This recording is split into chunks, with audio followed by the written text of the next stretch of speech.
Halo, salam sobat, sehat selamat, sukses sejahtera. Mari kita kembali belajar pembuatan grafik. Pada kali ini saya akan mengajarkan dengan cepat pembuatan grafik batang tunggal. Saya sudah menampilkan data, di mana data ini misalnya hasil panen padi setiap hektar sawah di suatu kawasan. Jadi intinya grafik batang itu menyajikan suatu nilai atau suatu hasil atau suatu kandungan dalam suatu senyawa atau hasil seperti ini sawah dan sebagainya, tapi tidak mengharuskan ada hubungan antara sumu X yang mendatar dengan sumu Y. Mari kita lihat, misalnya ini panen padi setiap tahun dari tahun 2015 sampai 2021.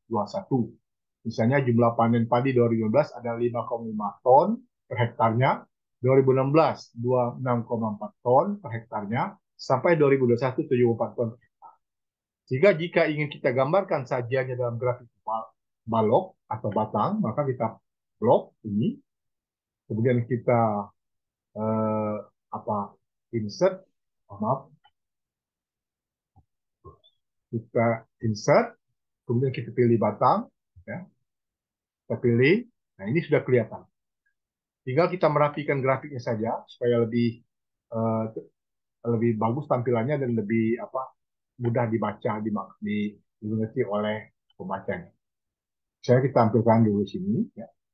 Jadi di sini otomatis ya tahunnya sudah kelihatan. Tapi kalau mau kita tambahkan judul boleh aksesnya kita lebih menekankan arti lagi. Jadi di sini kita buat tahun, ya, tahun, tahun.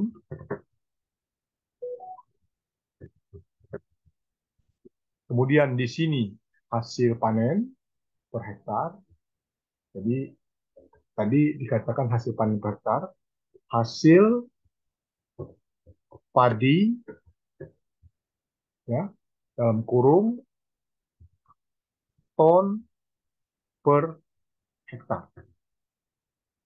Ya, jadi sudah kelihatan. Nah, sekarang kita lihat hasil daripada ini. Jadi tahun 2015 kelihatannya ini. Padahal di data tadi dia 5,5. Jadi belum terbaca betul. Nah, jika kita ingin lebih presisi, maka kita bisa klik ini, sembunyi, aksesnya. Kita klik kanan. Kemudian kita pilih format aksis. Maka di sini angka ini majornya ini kita rubah menjadi 0,5, jangan 1. Kalau 1 ini kan 1, 2, 3, selisihnya 1. Kita rubah 0,5 supaya lebih selektif lagi dia. 0,5 ya. Maka kita enter sehingga dia jadi gini. Jadi lebih kelihatannya lebih teliti, lebih mudah terbaca. Seandainya masih juga belum terbaca, boleh kita tampilkan value di sini. Klik, kemudian klik kanan, nah, masukkan data labels. Maka dia akan terbaca. Tapi kadang-kadang orang penelitian tidak mau langsung baik sebagian besar tidak mau ya. Khawatir nanti mudah ya digunakan oleh orang yang tak bertanggung jawab.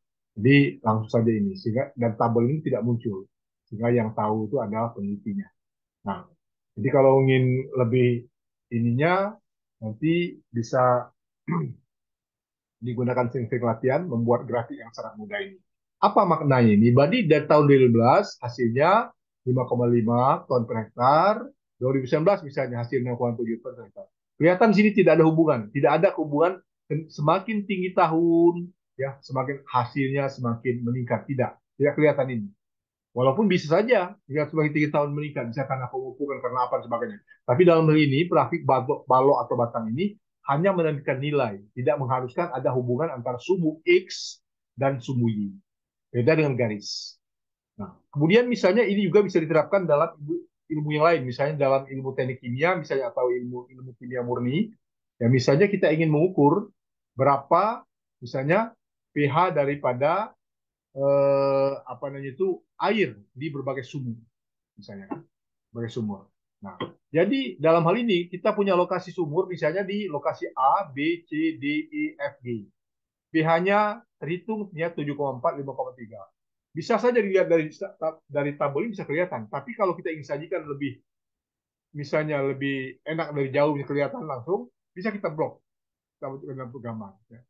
Kita pilih insert, kemudian kita pilih grafik batang, ya, maka dia akan muncul seperti ini. Jadi kita bisa bawa ke sini, ya. Kemudian kita bisa rapikan grafiknya, rapikan. Misalnya kita ini kan, di mana judul tadi adalah pH berbagai pH air, ya, pH air dari berbagai sumur di berbagai lokasi atau kawasan, ya. Jadi sini ini kan kita masukkan sini, ya. Kita bisa copy paste kan, paste sini. Kemudian kalau kita ingin menambah lagi judul daripada tiap tiap sumbu, maka kita masukkan text title. Sehingga sini seperti pada di atas tadi kita tambahkan ini apa ini lokasi namanya, lokasi kan, lokasi sumur, lokasi sumur. Kemudian di sini apa tadi? Ini adalah nilai P, ya nilai pH. Jadi umpamanya kita penelitian yang lain misalnya atau misalnya kandungan besi pada berbagai air dari berbagai sumber sungai dan sebagainya. Bisa saja kita begini. Tapi tidak mengharuskan ada hubungan antara lokasi sumur ini dengan pH atau dengan kandungan besi, kadar besi dan sebagainya. Itu maksudnya, itu batang. Jadi hanya menyajikan saja. Begitu juga kalau di perikanan misalnya, kandungan protein dari berbagai jenis ikan, kan tidak saja begini. Jadi bisa dibentuk tabel, bisa dibentuk grafik. Tapi grafik lebih mudah kelihatan. Nah, seandainya datanya juga ingin lihat angkanya, kita bisa klik ini tadi, kita misalnya klik kanan, masukkan data label. Ya. Kalau masih kurang puas juga, kita seperti data tadi, ini kita karena bilangannya desimal, maka kita bisa klik kanan di sumbu koordinat ini. Di ini kita klik kanan, kemudian kita bisa revisi di absisnya, aksis. Format aksisnya, ini 1,0, ini jadikan 0,5 atau 0,2, lebih tinggi lagi kan. Ini kita 0,5 saja, naik terlalu rapat kalau 0,2. Nah, ya. Nah, maka dia begini. Nah, kalau terlalu rapat, kita bisa tarik saja, kita klik, ini, kita klik, ya. Nah, atau kita, ini kalau ini dia, ini kita naik turunkan, kan. Dan ini semuanya kita tarik, oh ya. Oke, ini tarik, tebakan, ya. Supaya agak jarang sedikit ini. Seandainya ini garis-garis kiri lain ini kita ingin hapus, kita boleh juga. Kita del saja, del, hilang gitu. Kalau mau sudah kembali, silakan. Kalau ingin bersih, yang terlalu banyak memakan tinta dalam print outnya, lebih baik dihilangkan. Gitu. Saya kembalikan dulu ya, supaya kembali seperti asalnya. Itu, terima kasih. Mudah-mudahan ini ada manfaatnya. Selamat belajar, selamat mencoba. Salam, sukses, mulia untuk Anda semua.